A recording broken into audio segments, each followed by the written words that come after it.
La laïcité constitue un enjeu de société d'ampleur qui oblige chaque parti à se situer. Mais plus globalement, on sent une tension de fond qui oppose dans la société la religion à la politique. La religion serait là pour combler le vide laissé par la modernité en termes d'éthique, de morale, de sens de l'existence. Elle contiendrait encore, selon certains, des prétentions théocratiques souhaitant se substituer à nos états de droit. Mais ces idées sont-elles justes? Un ouvrage tente d'analyser avec finesse le rapport qui lie politique et religion.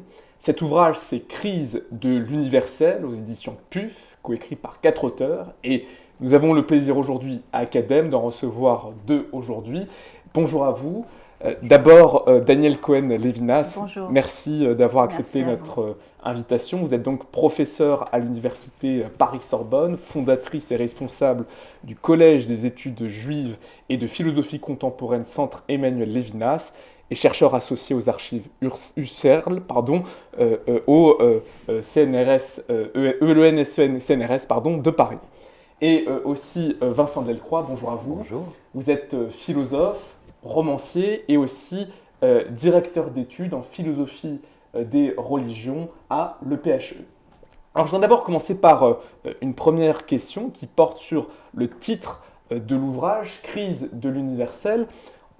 En quoi est-ce que le lien entre politique et religion est du ressort de l'universel et aussi en quoi est-il en crise?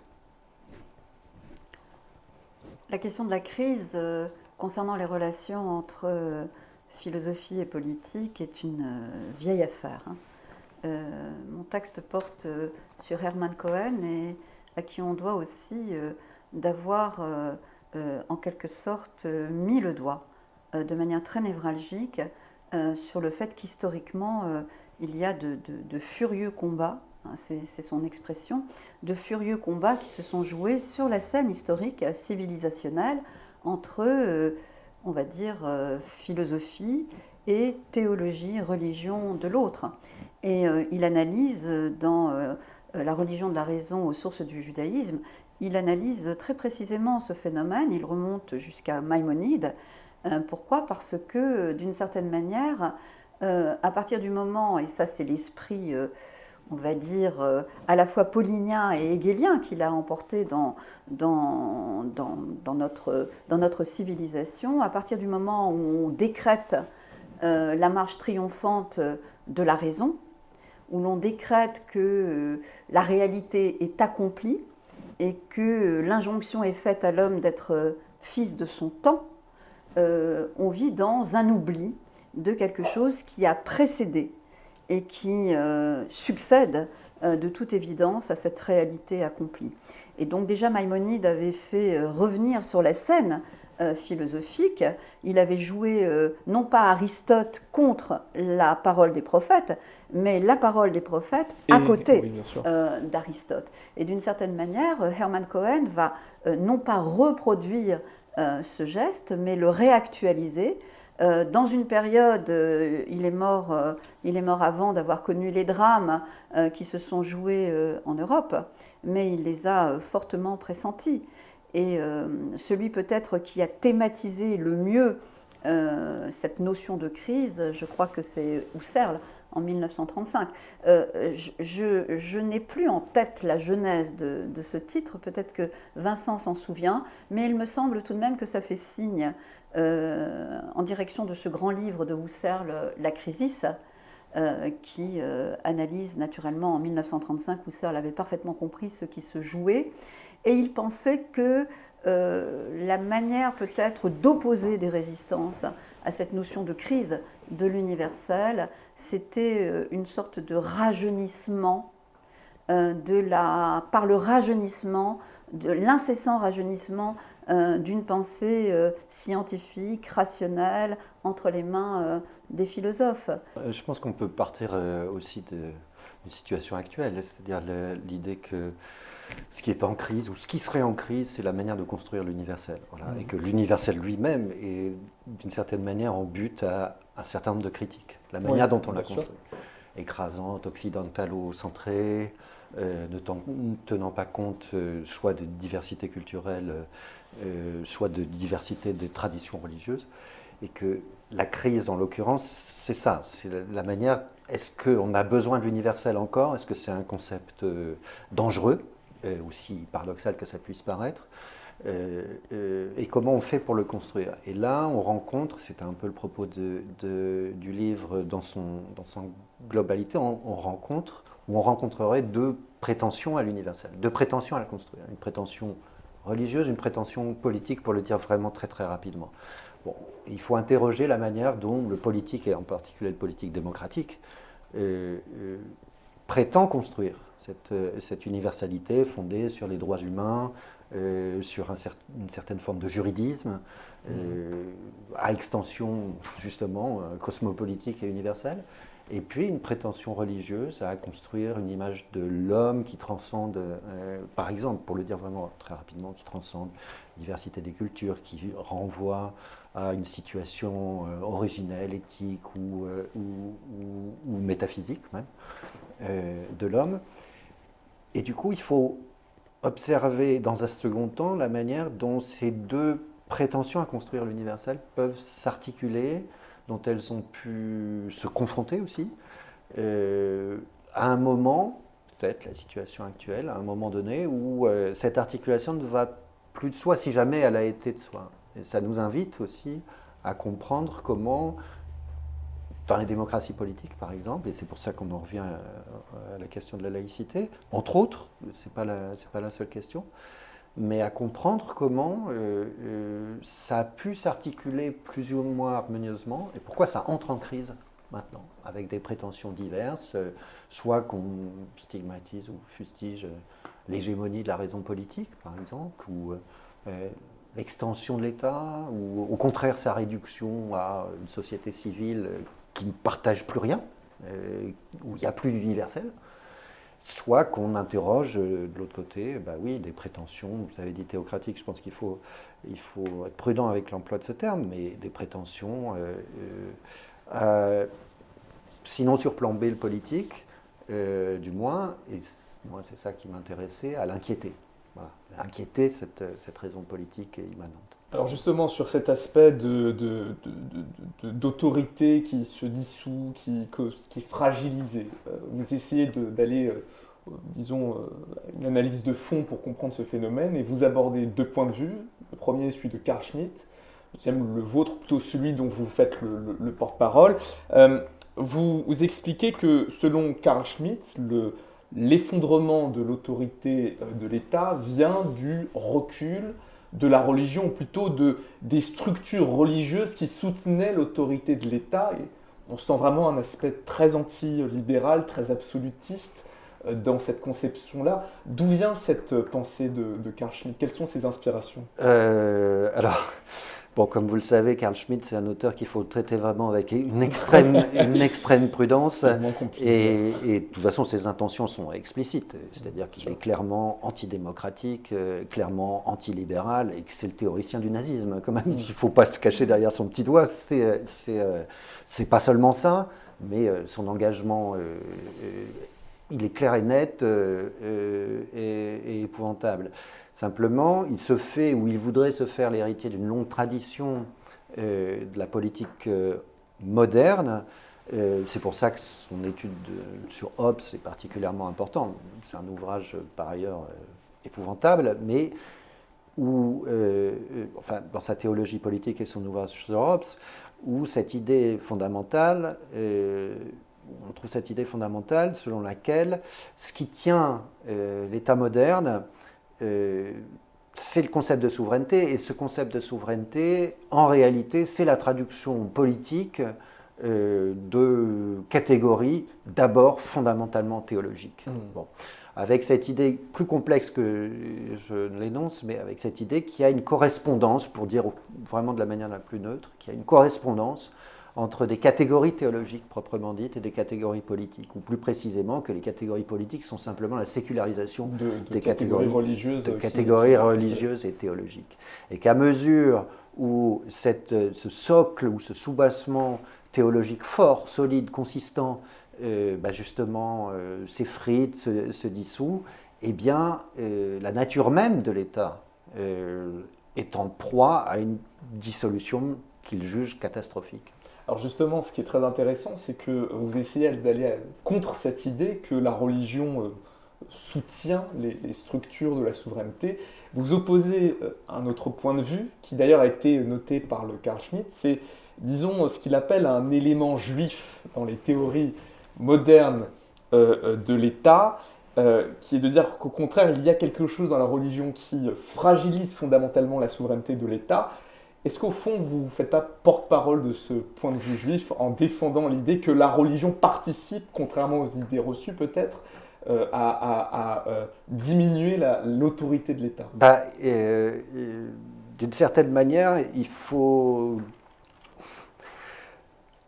Ce qui motive ce jugement de la part de Carl Schmitt, c'est clairement l'antisémitisme. C'est clairement, explicitement l'antisémitisme. C'est-à-dire, quand il parle d'éléments juifs, c'est précisément l'idée que le judaïsme, ou ce qu'il appelle l'élément juif, est ce qui est en train, ou ce qui serait en train de dissoudre la construction occidentale de l'État. Voilà, c'est clair, et c'est aussi abject que ça, c'est clair comme ça. Et en réalité, il faudrait le prendre au mot, et me semble-t-il, et dire oui, regardons comment le judaïsme, effectivement, et des traditions qui peuvent en être issues d'une autre manière, la tradition chrétienne pour d'autres raisons, et selon des modalités complètement différentes d'ailleurs, avec des effets parfaitement contradictoires, regardons comment, dans le théologique, dans le religieux, dans le monothéisme juif, il y a des éléments qui permettent heureusement de dissoudre, ou d'inquiéter, plus précisément, je préfère ce terme-là, ou de mettre en crise un État ou une structure politique qui tend à l'hégémonie, qui tend à l'autorité, qui tend à l'exercice d'un pouvoir. La souveraineté, c'est ça, c'est l'exercice d'un pouvoir libre, autodéterminé, en quelque sorte. Et bien justement, il y a peut-être des éléments dans le théologique qui inquiètent, heureusement, cette tentation, pas simplement d'une divinisation de l'État, mais cette tentation par laquelle le pouvoir politique s'autonomise complètement, et d'une certaine manière, se retranche de toute fin qui le dépasserait. On recevait récemment chez Academ Lucie Doublet, qui a écrit un ouvrage qui s'intéressait à la pensée politique d'Emmanuel Lévinas. On voit très bien justement chez Lévinas cette inquiétude face à un État dont les structures s'autonomisent et visent à englober totalement le corps politique. Comment le justifiait-il justement? Oui, le mot inquiétude convient parfaitement. Le mot inquiétude, préoccupation, je vais tout de même préciser une chose parce qu'il ne faudrait pas, comment dirais-je, imputer à Lévinas une méfiance envers la question de l'État et en particulier de l'État de droit, du passage de l'État de nature à l'État de droit qu'il défend résolument. Lévinas était très attaché et défendait l'idée des démocraties libérales. Et lorsqu'il parle du politique, bien qu'il n'y ait pas, je dirais, de schème de philosophie politique à proprement parler dans son œuvre, il y a tout de même une dimension politique et une ouverture sur la question du politique qui est pensée à partir de sa philosophie. Mais Lévinas pense quand même sur fond de politique. Et il dit très bien que le siècle dans lequel il a vécu, et le totalitarisme et la guerre qu'il a vécue, il a vécu Première Guerre mondiale, il était à Kaunas, ils étaient avec la famille en Lituanie, ils sont partis à Kharkiv de 1914 à 1920. Ils ont vécu donc toute cette période-là, y compris la révolution russe en Ukraine. Ils sont revenus en 1920 en Lituanie. En 1923, il part à Strasbourg et 1930-1932, il est naturalisé français. Et ce n'est pas un hasard s'il choisit la France. Il l'a choisi aussi, je vais dire, sur fond comment dirais-je, d'attachement, on va dire, politique à la patrie des droits de l'homme. Et ça, c'est extrêmement important. Donc, il n'y a pas d'irénisme chez Lévinas quand il parle de la question politique. Mais en revanche, il y a une inquiétude. Et cette inquiétude, elle se fonde sur ce que Miguel Abensour appelait l'extravagante hypothèse. est la question de la limitation. Nous vivons, et Vincent l'a rappelé magistralement, et dans son texte c'est magnifiquement montré, en effet les théories modernes de l'État se fondent un peu sur la pensée, on va dire, du contrat social de Rousseau, la loi au-dessus des hommes, et des théories de Hobbes selon laquelle un État est celui qui est capable de faire la guerre à tous contre tous. Et Lévinas va opposer à cette dimension, je n'aborde pas cette question dans l'ouvrage, mais vous me posez la question et je pense qu'elle est très importante sur la question de la crise de l'universel, parce que Lévinas est le penseur d'une ouverture sur la question du politique qui n'a pas été creusée par les théoriciens politiques modernes. Et il pense, en prenant comme exemple, c'est même l'objet d'une leçon talmudique qui a été donnée, qui a été publiée dans Au-delà du verset, l'état de David et l'état de César. Et l'extravagante hypothèse, c'est de dire que l'État est là pour mettre des limitations à la violence, l'État démocratique, la démocratie libérale, c'est-à-dire à la souveraineté de la toute-puissance et au déferlement de la violence. Est-ce que, en fait, il pose la question, est-ce que l'État est là pour mettre une limitation à l'idée, à une idée ontologique, au fond, que l'être de l'État, c'est la guerre. Et donc, c'est la guerre contre tous, contre tous. Et c'est la victoire. Forcément, c'est une dialectique où quelqu'un va gagner. Oui. Voilà. Ou est-ce que c'est de mettre une limitation à, non pas l'homme est un loup pour l'homme, mais l'homme est pour l'autre homme, qui induirait une sorte de responsabilité infinie qui pourrait conduire le sujet à être tué par l'autre. Tant la responsabilité infinie pour l'autre n'a pas de limite. Et ça, c'est vraiment une hypothèse tout à fait extravagante. Donc Lévinas se situe vraiment des deux côtés. D'un côté, il faut mettre des limitations à une loi au-dessus de l'homme, qui pourrait en effet s'avérer dans une souveraineté totalement totalitaire et totalement mortifère. Et de l'autre, il faut pouvoir mettre des limitations au modèle biblique, que la Bible elle-même, elle met des limitations, au ce qu'on appelle le l'un pour l'autre. Parce que dans le l'un pour l'autre, je prends le risque d'être tué par l'autre. Voilà. Et ça, c'est je dirais, on va dire qu'il déplace le curseur du passage d'un état de nature à un état de droit, à un état qui prendrait en considération la dimension de responsabilité et du fait que le politique lui-même doit être soumis à l'imitation. Et concernant le pouvoir politique, parce que ça me paraît très intéressant, si on prend le cas des injonctions faites, qu'est-ce qu'un roi ne peut pas faire? Il y a trois choses au risque de la chute de son royaume. Comme vous le savez, le livre des rois arrive bien après la mort de Moïse, ouais. Et on a déjà la constitution des juges et d'une jurisprudence qui arrive juste avant l'épisode de la donation de la loi. Oui. Et qui va se poursuivre puisqu'il va y avoir des juges à l'entrée de chaque ville. Et le livre des rois arrive après, c'est-à-dire la royauté ne fait pas partie de la Torah. Elle arrive bien après, elle se constitue bien après en pouvoir politique. Mais qu'est-ce qui est demandé?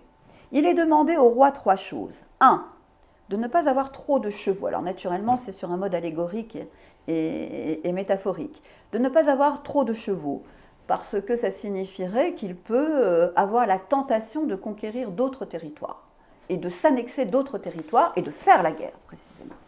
Trop de chevaux, ça veut dire la possibilité d'envahir et d'annexer un pays. Deuxièmement, pas trop de femmes.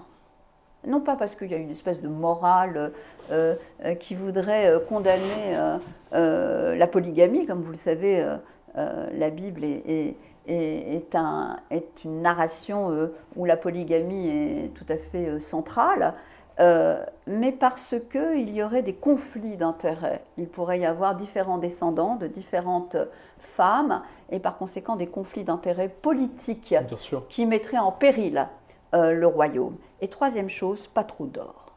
Parce que ça, c'est le symptôme d'un roi qui subordonne son peuple à payer trop d'impôts.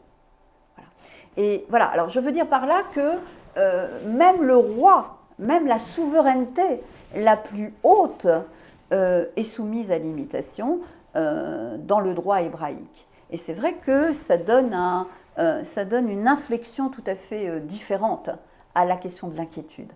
Alors justement, pour conclure sur votre texte, qu'est-ce qui justifie dans la tradition biblique, comme ça vient d'être exposé, c'est cette volonté manifeste de limiter les tentations, l'inertie du pouvoir politique? Ce qui est consubstantiel au biblique ici, c'est précisément, et il faut le réinsérer aussi dans le contexte historique dans lequel ça émerge, c'est-à-dire dans celui, pour le dire assez rapidement, d'une confusion entre le religieux et le politique, d'une sacralisation littéralement du politique.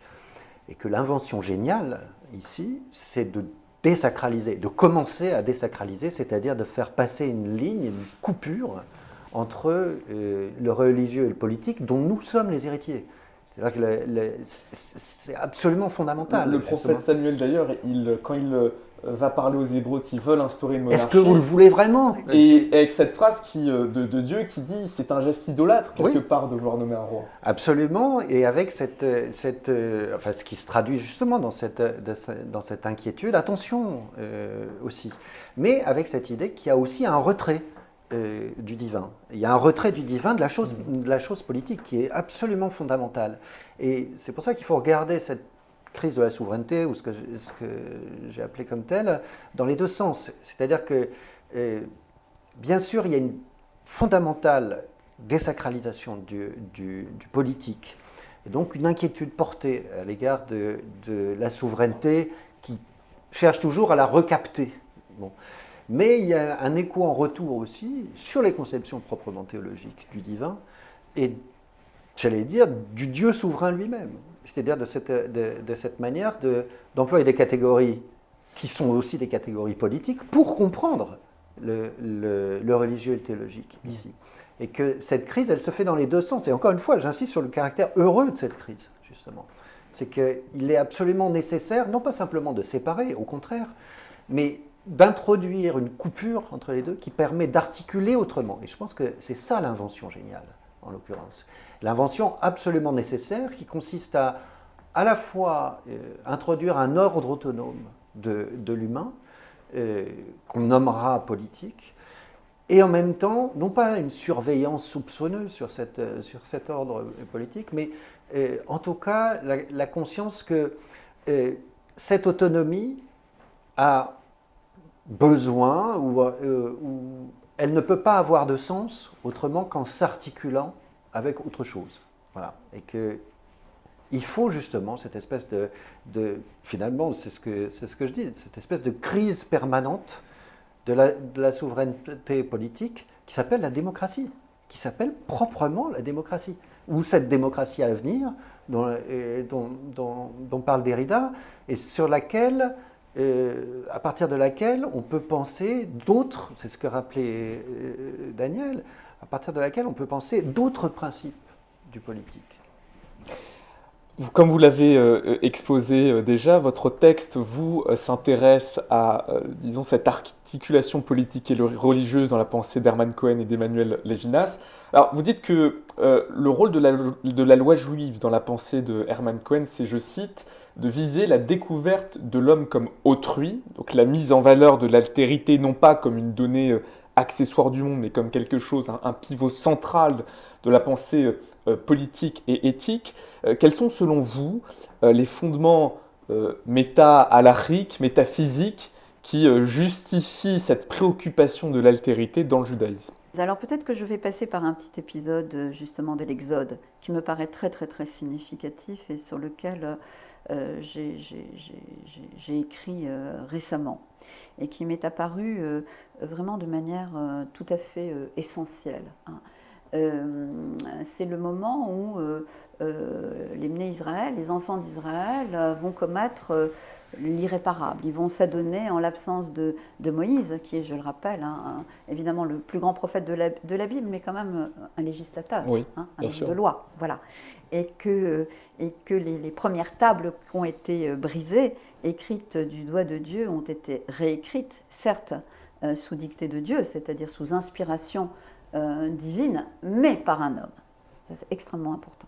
Hein. Ça me paraît très important que les premières tables, au fond, aient été brisées et que nous vivons, d'une certaine manière, le socle même du monothéisme soit, comment dirais-je, la conséquence d'une écriture par un homme qu'il ait existé ou pas existé, je ne commande pas cette chose-là. Mais en l'absence de Moïse, donc les Hébreux les Bnei Israël vont commettre l'irréparable et vont construire donc une idole.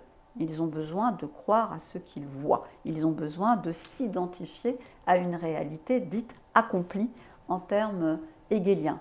Et non pas une réalité dont la finalité est incessamment rejouée, hein, qui se vit sur un mode d'une promesse inaccomplie, d'une démocratie à venir, si on le traduit en termes politiques, ou d'une eschatologie de la paix messianique, telle que Kant a pu en rêver, c'est-à-dire d'une paix perpétuelle. Mais disons que l'horizon doit être celui-ci. C'est ça qui est très très très important. Et donc Dieu, qui, comme vous le savez, parlait à Moïse comme un homme parle à un autre homme, hein, ce que dit le texte, prévient immédiatement Moïse en lui disant ce n'est pas la peine d'apaiser mon courroux. Voilà, je traduis, hein, Oui, bien sûr. je ne suis pas dans l'exactitude du verset, C'est dans Kitissa, donc je renvoie à cette paracha. Ce n'est pas la peine cette fois de m'apaiser, je vais anéantir ce peuple. Et là, évidemment, Moïse, qui est également très en colère contre son peuple, il ne va pas seulement négocier. Il va dire, mais à quoi ça t'a servi à ce moment-là de les faire sortir d'Égypte, si c'est pour les anéantir, et rejouer l'unième fois la scène de l'anéantissement ou d'un nouveau commencement. Je ne veux pas parler en termes d'Heidegger, mais d'un nouveau commencement, c'est-à-dire avec Noach, on a un nouveau commencement, et Noach sera à l'origine d'une nouvelle nation à venir, que Abraham évidemment va concrétiser. C'est à Abraham qui va devoir être au début d'un nouveau commencement. Il va quitter Ur-Kasdim, il va détruire les idoles de la maison de son père, il va se retrouver dans le désert et il va être en quelque sorte le père fondateur, le patriarche d'un proto-monothéisme qui va s'annoncer, qui va s'accomplir avec Moïse. Et là, contre toute attente, Moïse va lui dire, alors, si tu anéantis ce peuple, efface-moi de ton livre. C'est-à-dire, lui aussi, ça veut dire que l'histoire, en tout cas du peuple juif comme paradigme qui va transmettre à notre civilisation sa langue et sa culture, au même titre que la Grèce et que d'autres civilisations, en tout cas du point de vue théologico-politique, du judéo-christianisme, il met en péril cette chose-là, c'est-à-dire qu'il discute avec Dieu et il va lui dire, alors à ce moment-là, moi je suis du côté de ce peuple-là. Je suis avec eux, même si je suis en désaccord. Tu m'effaces avec eux du livre. Et ça, c'est extrêmement, me semble-t-il, extrêmement important par rapport à la responsabilité que porte l'homme, par rapport à la création de Dieu. Certes, l'homme biblique est responsable de la création et donc des créatures. Mais il est responsable aussi de l'avenir des nations, c'est-à-dire au sens politique du terme. Il est responsable aussi d'une certaine conception politique et juridique du rapport à l'homme, qui n'est pas, comment dirais-je, qui n'est pas non plus, qui ne doit pas vivre non plus sur cette toute-puissance de sacralisation du religieux et de la transcendance, qui doit aussi accéder à une certaine autonomie, quitte à déplaire à cette transcendance. Et ça me paraît un épisode extrêmement important et extrêmement significatif. C'est une très belle conclusion, et donc je rappelle votre ouvrage, Crise de l'universel aux éditions PUF, pour penser aujourd'hui le rapport entre politique et religion. Merci à vous. Merci. Merci.